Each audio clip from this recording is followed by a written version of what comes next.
میں مشغول رکھے، جب دعوت سے فارغ ہو عبادت میں آ جائے۔ اللہ کے نبی صلی اللہ علیہ وسلم آپ 9 وقت کے نماز اہتمام سے پڑھا کرتے تھے۔ آپ ظہر، عصر، مغرب، عشاء، فجر اہتمام سے پڑھتے، آپ اسی طرح تہجد بھی اہتمام سے پڑھتے، آپ اشراق بھی اہتمام سے پڑھتے، آپ اوابین بھی اہتمام سے پڑھتے، آپ چاش کی نماز بھی اہتمام سے پڑھتے۔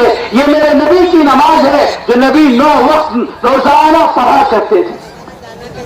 آج تو مسلمان فرض نماز پڑھنے کے لیے تیار نہیں۔ اسے کیا معلوم کہ نماز پڑھنے سے کیا نقصان ہے؟ لوگ سمجھتے ہیں ارے ہم نمازی تو چھوڑ رہے ہیں، ہم کیا کر رہے ہیں؟ اور تو کوئی غلط عمل نہیں کر رہا۔ ارے نہیں، تم نماز چھوڑ کر اپنے آپ کو فرعون کی طرح مجرم بنا رہے ہو۔ تم اللہ کی نگاہ میں نماز چھوڑ کر اور ہم نماز چھوڑ کر اللہ کی نگاہ میں فرعون اور مجرم ہے۔ اسے اللہ کے نبی نے فرمایا ہے جو نماز چھوڑ دے اس کا حشر کل قیامت کے دن فرعون، قارون، ابی بن خلف کے ساتھ ہوگا۔ جرم جس درجے کا فرعون کا ہے اسی درجے کا جرم نماز کا چھوڑ دینا ہے، اس لیے حشر بھی دونوں کا برابر ہے۔ لوگ اسے مجرم ہی نہیں سمجھتے، نماز چھوڑنے کو سمجھتے ہیں کوئی غلط کام کر رہے ہیں۔ نہیں، فرعون بن کے زندگی گزار رہے ہو، تم تو قارون بن کے زندگی گزار رہے نماز چھوڑ کر۔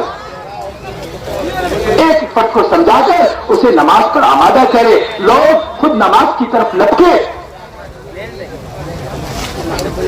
کہ اس طرح ہمیں نماز کی اپنے آپ کو نماز میں مشغول رکھنا ہے، عبادت میں 9 وقت کی نماز خوب اہتمام سے پڑھنا ہے۔ پھر اسی طرح ہمارے ساتھی تہجد کا خوب اہتمام کرے، خاص طور پر قبلیہ سنتیں اور بعدیہ سنتوں کا اہتمام کرے۔ عائشہ رضی اللہ تعالیٰ فرماتی ہے جو من حافظ علی 12 رکعۃ بنى الله له بیتا فی الجنہ، کہ جو 12 رکعت نماز اہتمام سے پڑھے گا اللہ اس کے لیے جنت میں محل بنا دیں گے۔ فرمایا کہ جو 2 رکعت ظہر سے 4 رکعت ظہر سے پہلے، 2 رکعت ظہر کے بعد، 2 رکعت مغرب کے بعد، 2 رکعت عشاء کے بعد اور 2 رکعت فجر سے پہلے اللہ اس کے لیے جنت میں محل بنا دیتے ہیں۔ اللہ کے نبی نے فرمایا جو ظہر کے بعد 4 رکعت نماز پڑھ لے اللہ جہنم کی آگ اس کے جسم کو نہ چھوئے گی۔ پھر اللہ کے نبی صلی اللہ علیہ وسلم نے فرمایا کہ تہجد کو اپنے اوپر لازم کر، علیکم بقیام اللیل فإنہ دأب الصالحین قبلکم، کہ یہ تم سے پہلے کہ نیک لوگوں کا طریقہ ہے، تہجد کو اپنے اوپر لازم کرو۔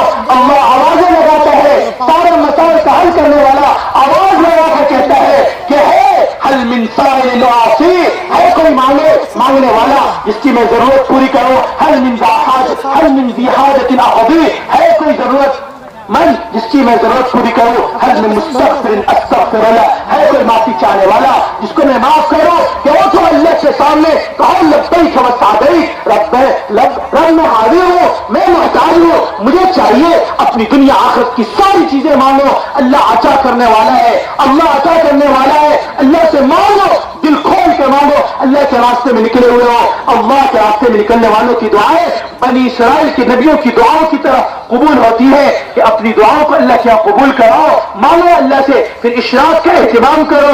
اشراق پڑھو گے اللہ ایک عمرے کا، ایک حج کا ثواب عطا کرے گا، اور جو اللہ کے راستے میں نکل جاتا ہے اس کا عمل 49 کروڑ درجہ بڑھ جاتا ہے۔ ایک اشراق پڑھ لو گے اللہ کے راستے میں نکل گئے، ایک 49 کروڑ حج کرنے کا، 49 کروڑ عمرہ کرنے کا ثواب ملے گا۔ اسی طرح اوابین پڑھو، اللہ چاش کی نماز پڑھو، اللہ کے نبی صلی اللہ علیہ وسلم نے فرمایا جو 2 رکعت نماز پڑھ دے وہ غافلین سے نکل جاتا ہے، جو 2 رکعت اور پڑھ لے وہ عبادت گزاروں میں شامل ہو جاتا ہے، جو 2 رکعت اور پڑھ لے اللہ اس کے کاموں کو بنا دیتا ہے، جو 12 رکعت نماز پڑھ لے اللہ اس کے لیے جنت میں محل بنا دیتا ہے۔ اس طرح اپنے آپ کو چاش کا اہتمام کرنے والا بنائے، اسی طرح اوابین کا اہتمام کرے۔ اللہ کے نبی صلی اللہ علیہ وسلم نے فرمایا تھا جو مغرب کے بعد 6 رکعت پڑھ لے بغیر لغو بات کیے تو اللہ اس کے گناہوں کو معاف فرما دیں گے، اگرچہ وہ سمندر کی جھاگ کے برابر کیوں نہ ہو۔ اس طرح اپنے آپ کو عبادت میں مشغول رکھنا ہے، اور پھر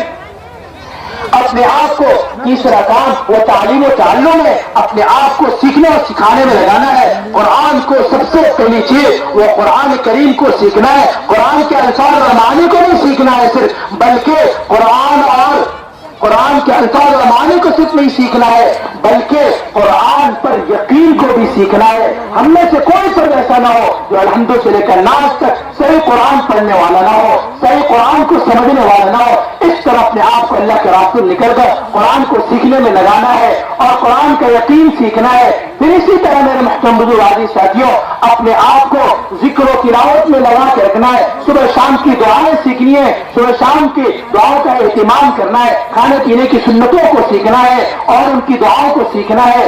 اسی طرح معاشرت کا دین سیکھنا ہے. اسی طرح صبح شام خوب اہتمام سے فضائل کی تعلیم کرنی ہے. اللہ کے راستے میں نکلنے والوں کو 2 وقت تعلیم کرنا ہے. ایک صبح کی تعلیم ہوگی, اس تعلیم میں 3 اعمال ہوں گے. منتخب احادیث سے تعلیم ہوگی, تھوڑی دیر فضائل اعمال سے پڑھ کر قرآن سیکھنے کا حلقہ لگائے. 45 منٹ 50 منٹ قرآن کو سیکھا جائے. پھر اس کے بعد کتابی تعلیم ہو, سارے ابواب سے کتاب سارے ابواب سے پڑھا جائے اور پھر آخر میں 6 صفات کا مذاکرہ ہو. پھر شام کی تعلیم ہو. اس تعلیم میں 2 کام کیے جائے. ایک تو آدھے وقت میں 1 گھنٹہ 1 گھنٹہ فضائل کی کتاب پڑھ جائے, فضائل صدقات, فضائل اعمال, اور پھر اس کے بعد آدھے وقت میں